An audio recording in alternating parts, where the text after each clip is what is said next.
and welcome back to Free From Lifestyle. I wanted to bring this video to you today to tell you about 5 foods that I now only make in my air fryer.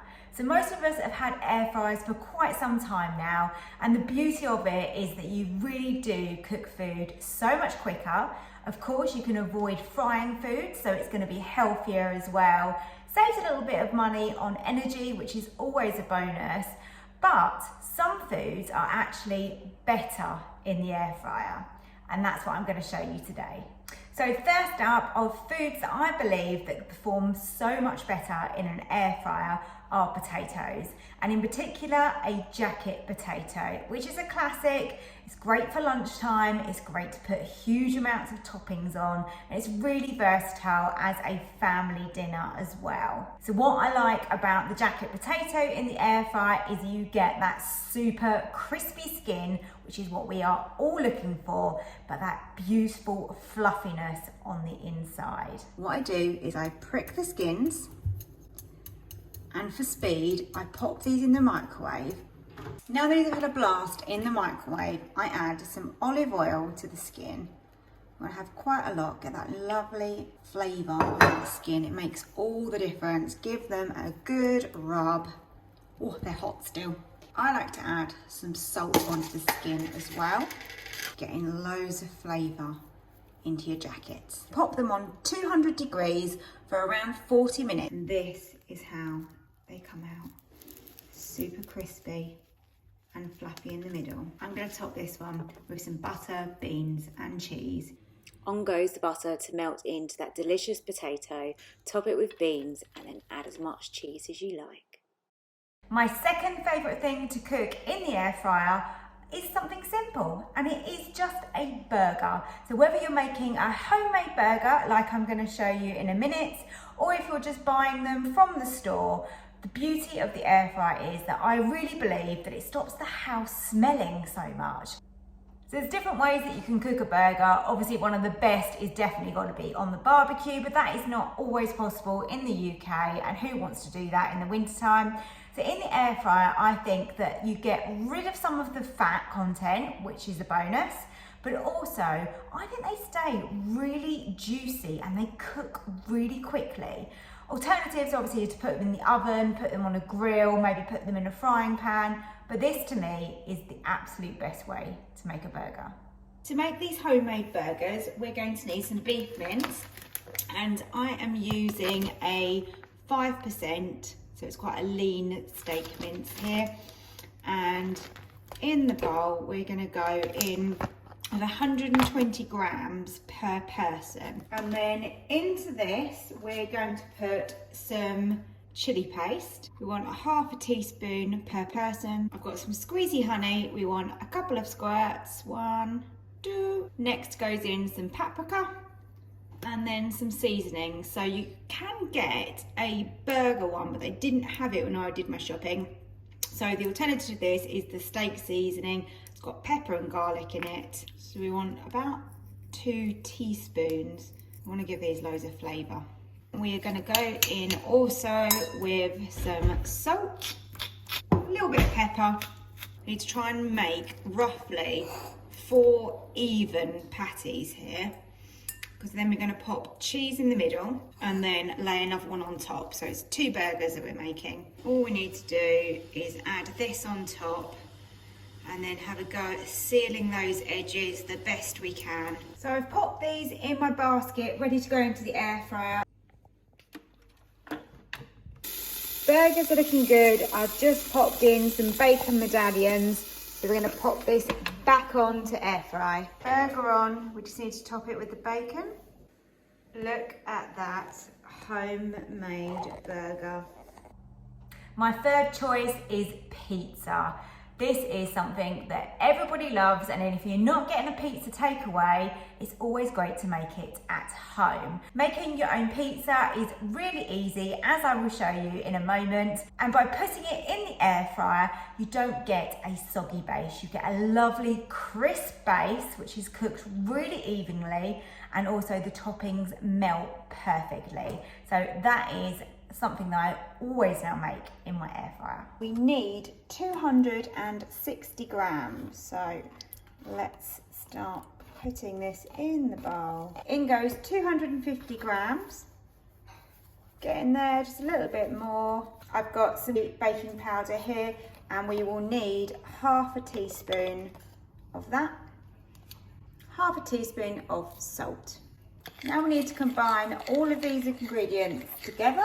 Once I get the wet mixture to a certain point, once some of this flour is combined, I'll probably get my hands stuck in. Now we're at this point, it is a very sticky dough, but that's absolutely fine. That's exactly how we actually want it. We need to be able to knead this a little bit, and then we can flour the surface and get this rolled out into whatever shape you want, really. So now we want to roll these out. So we're rolling out this dough and we're making this into my pizza. So this needs to fit in my air fryer, but we don't want it too thick because we want a nice crispy base. Go on with this tomato passata. Now to add these dried herbs. Pop some of this on. I didn't have any pepperoni, but I had some sliced chorizo, so I've added that on the top. Now we can pop it in the air fryer. My pizza is out of the air fryer. It's lovely and crisp, and all the cheese has melted and it's oozy. I think one of the first things that we all made in our air fryer when we first got it was just simply some chips.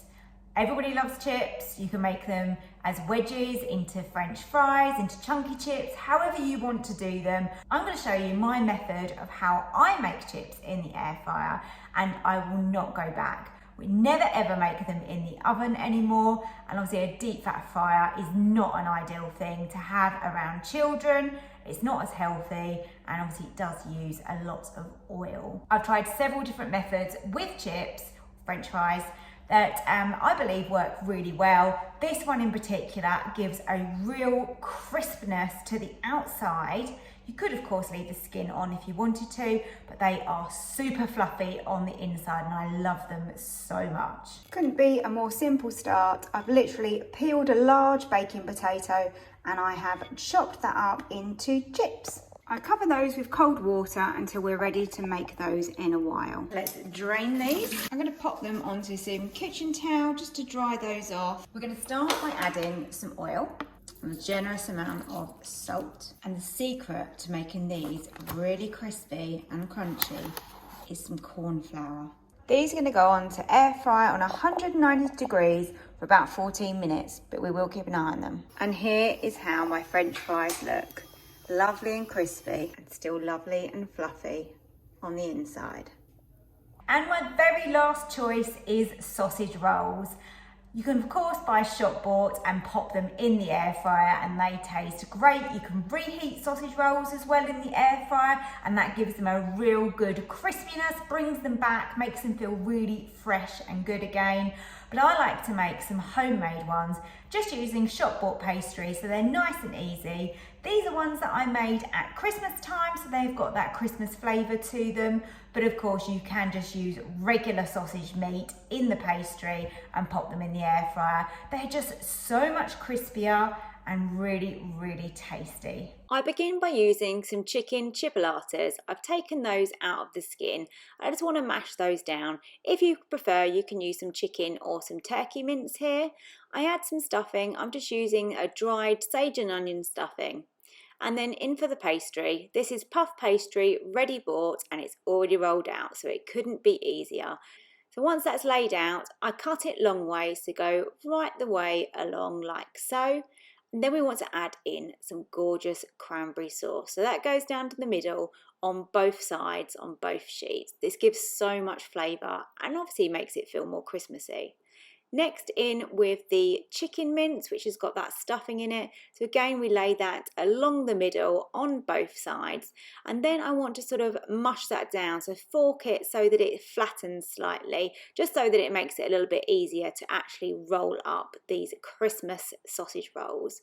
The next stage is to add some pork sausage meat. You could use sausages at this point, but I've just got this sausage meat and I like this one from Tesco's, but you can use whichever you choose. I lay that along the middle like you would a regular sausage roll. Using an egg glaze makes all the difference, so I smash that into a cup, give that a mix, and then just use a pastry brush to brush all of your edges, and this will just help seal when we make these into our sausage roll shapes. Turn over the pastry like so, and this is creating your sausage roll. Seal down those edges so that we don't get anything spilling out of those. I then fork the edges and roll them over slightly, and then we're ready to cut them. You could make large sausage rolls, little tiny mini ones, it's really up to you. And then I like to just do a couple of slices on the top. I think it makes them cook more evenly and it's quite effective.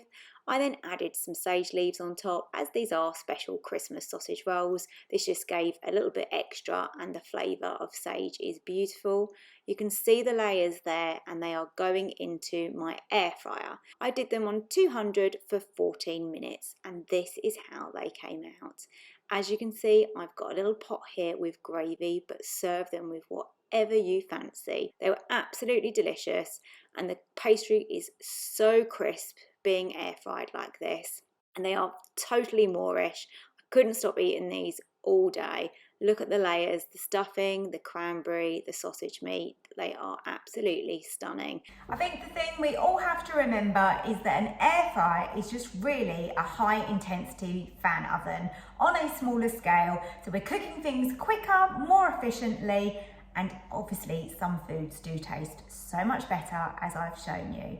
If you enjoyed the video, then please hit that like button and subscribe to my channel. Thank you so much for watching, and I'll see you next time for another video.